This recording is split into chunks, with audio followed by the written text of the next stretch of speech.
விக்ரம் தன் பாக்கெட்டிலிருந்து துப்பாக்கியை எடுத்தான். விக்ரம், என்ன பண்றீங்க நீங்க? என்னை ஏமாத்துறவங்களை எனக்கு பிடிக்காது. எல்லாரும் சேர்ந்து என்னை ஏமாத்திட்டீங்க.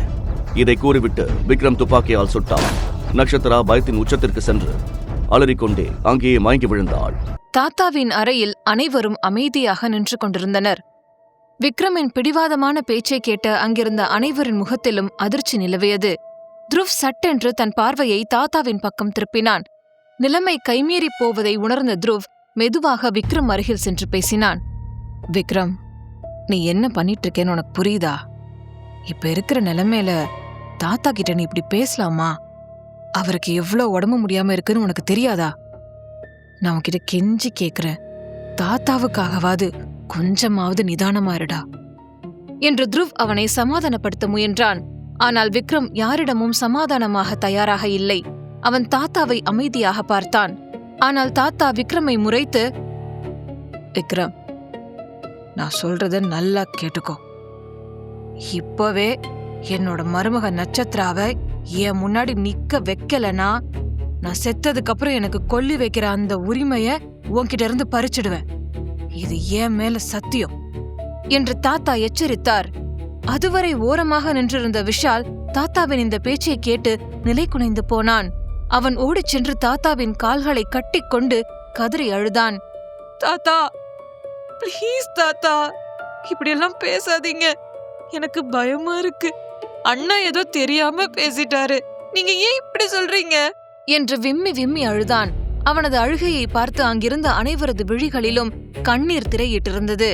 ஆனால் விக்ரம் மட்டும் ஒரு கற்சிலையை போல் நின்றான். அவனது கண்கள் இரத்த நிறத்தில் சிவந்து போயிருந்தன. இரு விரல்களால் நெற்றியில் வேகமாக தட்டிக்கொண்டே இருந்தான். விக்ரம் தன் கோபத்தை அடக்க போராடுகிறான் என்பதை அங்கிருந்த அனைவரும் புரிந்து கொண்டனர். துருவ் மெதுவாக விக்ரமின் கையை பிடித்து அவனை அந்த அறைக்கு வெளியே அழைத்துச் சென்றான். மிகவும் சீரியஸான முகத்தோடு விக்ரமின் கண்களை பார்த்து பேசத் தொடங்கினான். இங்க பாரு விக்ரம், தயவு செஞ்ச நிலைமைய புரிஞ்சுக்கோ. இப்போ இருக்கிற சூழல்ல தாத்தா நட்சத்திரா கூட ரொம்ப எமோஷனலா அட்டாச் ஆயிருக்காரு. நீ அவங்கள தாத்தா கிட்ட இருந்து பிரிக்கணும்னு நினைச்சாலோ இல்ல அவங்கள உள்ள விடாம தடுத்தாலோ அது நேரடியா தாத்தாவோட இதயத்தை தான் பாதிக்கும். இது அவரோட உயிருக்கே ஆபத்தா முடியும். உனக்கு தாத்தாவோட உயிர் முக்கியம்னு நீ நினைச்சா நட்சத்திராவை அவர் பக்கத்துல வச்சிருக்கணும். நீ மனசார அவங்கள ஏத்துக்கிறியோ இல்லையோ அது இப்ப முக்கியம் இல்ல. ஆனா தாத்தாவோட ஆரோக்கியத்துக்காக அவர் முன்னாடி மட்டுமாவது நட்சத்திரா கூட கொஞ்சம் அன்பா நடந்துக்கிற மாதிரி நடிக்க கூடாதா என்று துருவ் விக்ரமின் பிடிவாதத்தை தளர்த்த முயன்றான்.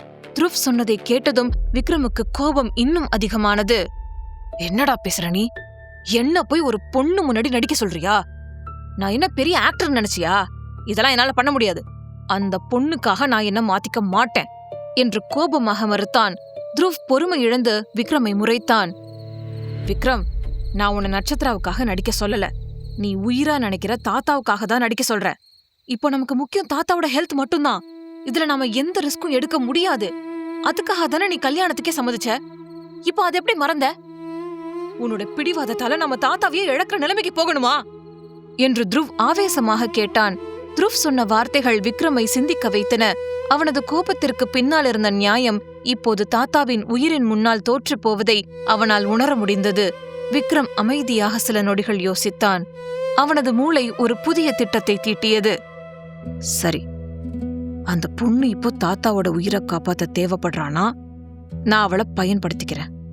தாத்தா சரியாகிற வர அவளை தாத்தா முன்னாடி மட்டும் என் கூட வச்சுக்கிறேன்.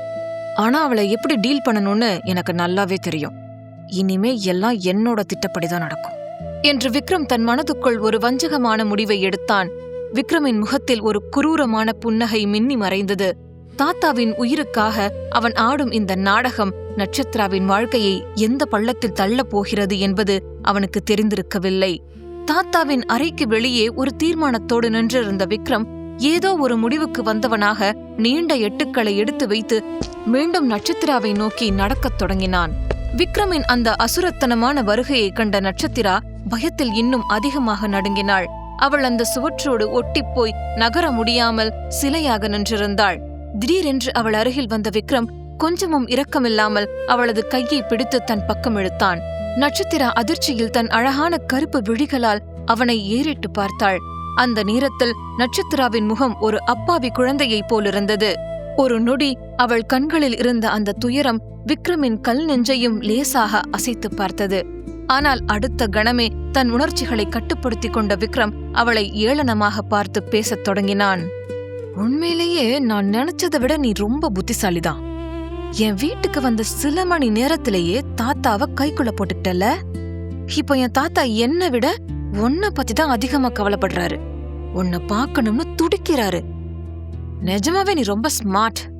இவ்ளோ பெரிய குடும்பத்துல கால் வச்ச உடனே யார் உன் பேச்சு வலையில சீக்கிரம் விழுவாங்களோ அவங்களையே குறி வச்சு தாக்கிட்டல்ல என்று விக்ரம் விஷத்தை கக்குவது போல பேசினான்.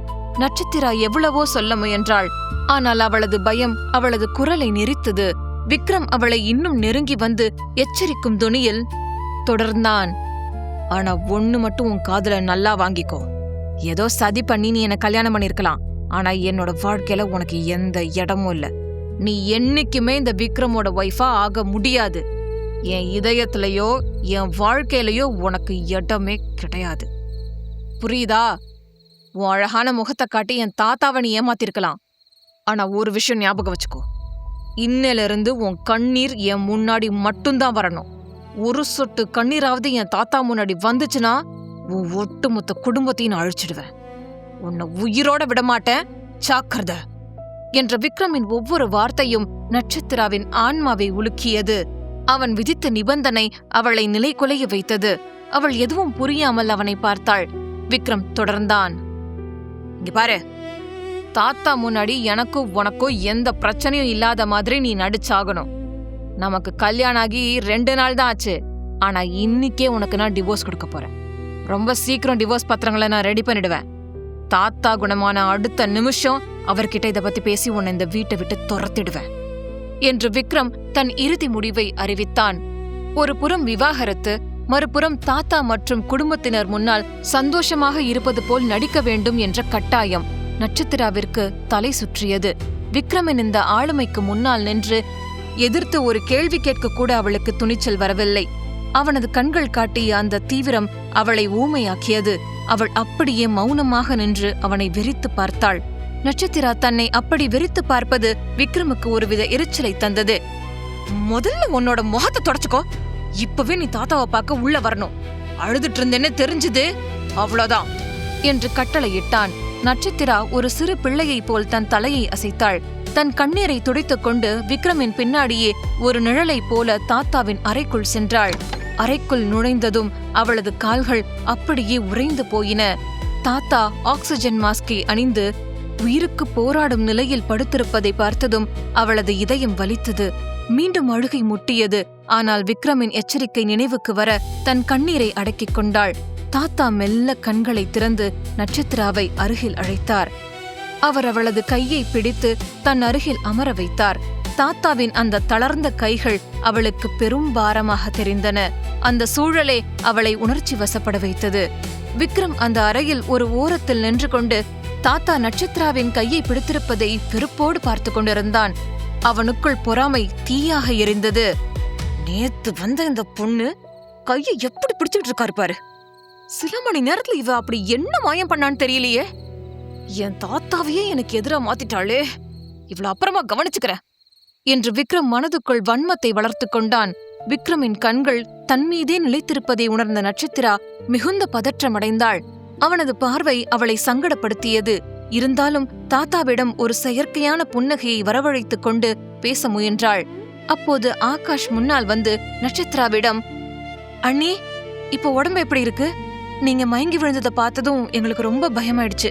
இப்ப பரவாயில்லையா என்று அக்கறையோடு கேட்டான். ஆகாஷ் அவ்வளவு அன்பாக பேசுவதை கண்ட விக்ரமுக்கு ஆச்சரியமாகவும் கோபமாகவும் இருந்தது. இவங்களுக்கெல்லாம் என்ன ஆச்சு? ஏன் இவ்வளவு வழியறாங்க? இவ முன்னாடி எல்லாரும் தேன் குடிச்ச மாதிரி இனிப்பா பேசுறாங்க என்று விக்ரம் மனதுக்குள் கடிந்து கொண்டான். அந்த இறுக்கமான சூழலை மாற்றும் பொருட்டு துருவ் மெல்ல ஆகாஷ் அருகில் சென்று கிண்டலாக பேசத் தொடங்கினான். என்ன ஆகாஷ், இப்பவும் என் ட்ரீட்மெண்ட் மேல உனக்கு சந்தேகம் இருக்கா?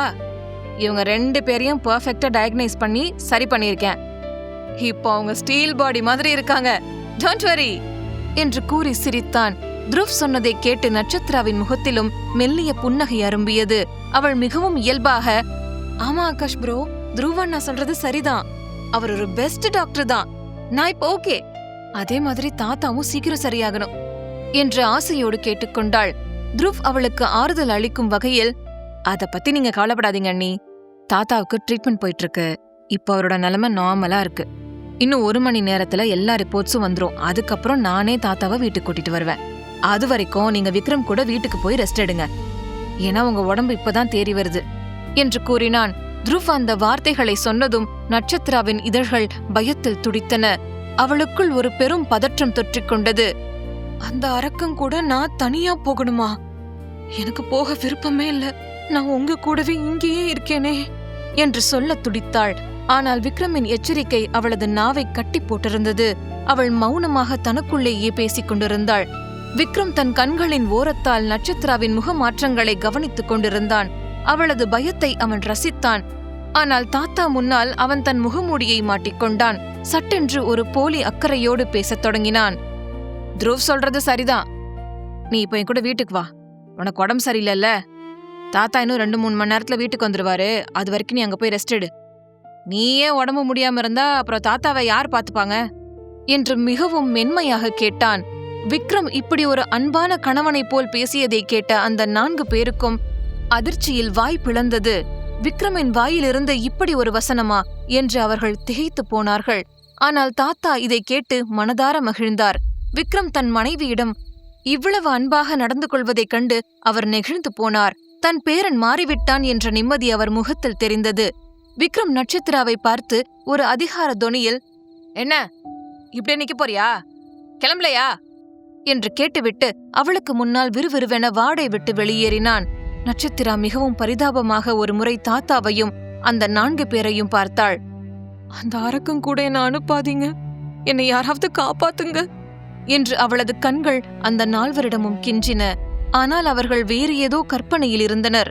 அப்போது திவாகர் நட்சத்திர அருகில் வந்து, மேடம், சார் கார்ல வெயிட் பண்றாரு என்று பணிவாக கூறினான். துருவ் மற்றும் ஆகாஷ் அவளை கிண்டல் செய்ய தொடங்கினர். ஆமா அண்ணி, நீங்க கிளம்புங்க, நாங்க ஒரு 3 மணி நேரம் கழிச்சு வீட்டுக்கு வரோம், உங்களுக்குள்ள ஏதாவது பிரைவேட்டா பேசணும்னா சொல்லுங்க, நாங்க இன்னும் கொஞ்சம் லேட்டா கூட வரோம், எந்த பிரச்சனையும் இல்ல என்று சிரித்துக்கொண்டே கூறினர். அந்த கிண்டல் பேச்சுக்கள் நட்சத்திராவின் இதயத்தை இன்னும் பலவீனமாக்கின. இருந்தாலும், நட்சத்திரா பயப்படாத, ஒன்னும் ஆகாது, எப்படியும் அந்த அரக்கம் உனக்கு டிவோர்ஸ் கொடுக்க தானே போறான், அவன் ரொம்ப பேசினா நம்ம தாத்தா கிட்டே சொல்லிடலாம் என்று மனதுக்குள் சமாதானம் செய்து கொண்டு திவாகரின் பின்னால் நடந்தாள். வீட்டிற்கு செல்லும் நட்சத்திராவுக்கு விக்ரமால் என்னென்ன கொடுமைகள் நடக்கப் போகிறதோ. முழு கதையையும் கேட்டு மகிழ பாக்கெட் FM ஆப்பை டவுன்லோட் செய்யுங்கள். லிங்க் டிஸ்கிரிப்ஷனில் கொடுக்கப்பட்டுள்ளது.